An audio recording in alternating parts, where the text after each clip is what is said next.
Hey, all. Ron here from Military Images Magazine with a new episode of Life on the Civil War Research Trail.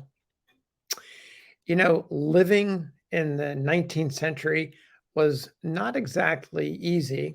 And I mean that because of all of the mortality and health issues, physical problems that often cut people's life short while they were still young. I'm not talking about war, just everyday living, the various diseases and illnesses and accidents, childbirth for women, high mortality rates, and made me think of the Eaton family of Hartford, Connecticut. This is Horatio Eaton, who was the youngest son in the family. Well, the Eaton family was struck by a couple of tragedies in the 1850s. In 1851, the father and breadwinner, William Eaton, died, leaving behind a young widow named Elizabeth and four children, two sons and two daughters, Horatio being the youngest of the two sons, Edward being the eldest.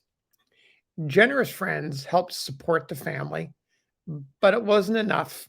And the widow Elizabeth's two sons, Horatio and Edward, had to drop out of school and go to work to help pay the bills and keep the family afloat.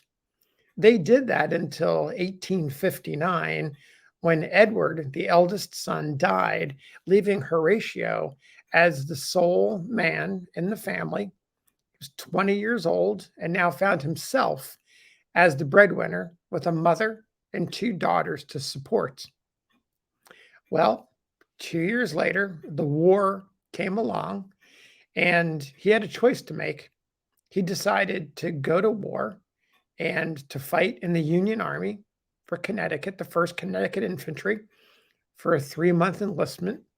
And then later on, in September of 1861, he joined the 6th Connecticut Infantry as a first lieutenant. He was making pretty good pay and sent his salary, or a big chunk of his salary, home to support his family. And those of you students of the Civil War who have researched individual soldiers or family genealogists, it's perhaps not surprising to you how many young men send significant portions of their paychecks home to families that needed the money, families that had suffered the same kind of death and loss that Horatio had suffered in the Eaton family. Now, while Horatio was sending his money home to mom and the two sisters, he was enjoying life in the Army and with the 6th Connecticut. In fact, according to one quote, he possessed the esteem of the regiment.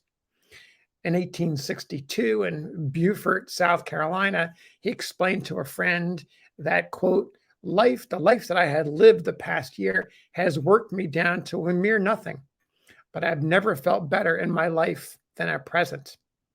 That also is a common theme that you'll read in soldier letters. This idea that they've been worked to the bone. They've lost a lot of weight because they've been working out in camp and campaign, and their mental attitudes are great. No question, he was proud of his regiment. He was proud of his company. And in one of the expeditions in South Carolina, he was hit in the leg with a spent ball.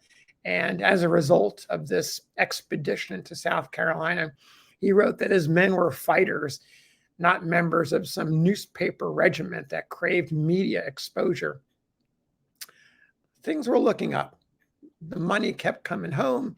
He was having the time of his life in the Army, fighting himself, fighting with his men, fighting in various battles.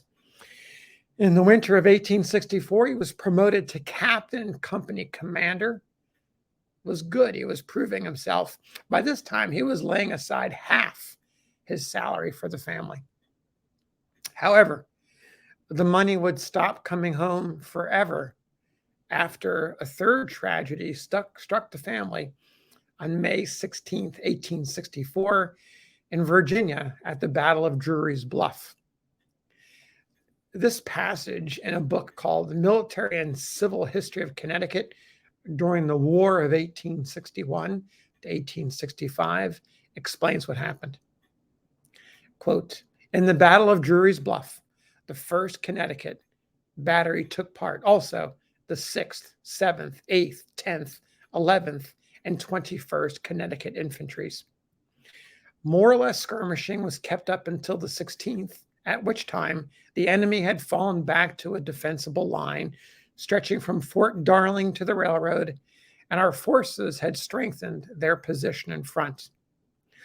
On the morning of the 16th, the rebels massed and made a determined dash against our right under a cover of a very thick fog, and after a long and hard fight in the darkness, General Godfrey Wetzel's division was overborne and forced to the rear. On the left was a simultaneous attack resisted fiercely, but at last the enemy's massed column made its way, and Alfred Terry's division was obliged to retire to consider more especially the part taken by each of the regiments from the state. 5 companies of the 6th, that's Horatio's regiment, were on picket when the rebels attacked, and when driven, they were supported by the remainder of the regiment. After 3 hours fighting, having expended ammunition, they fell back and rallied behind the earthworks until the troops on the flank gave way. The regiment had lost 7 killed and 54 wounded.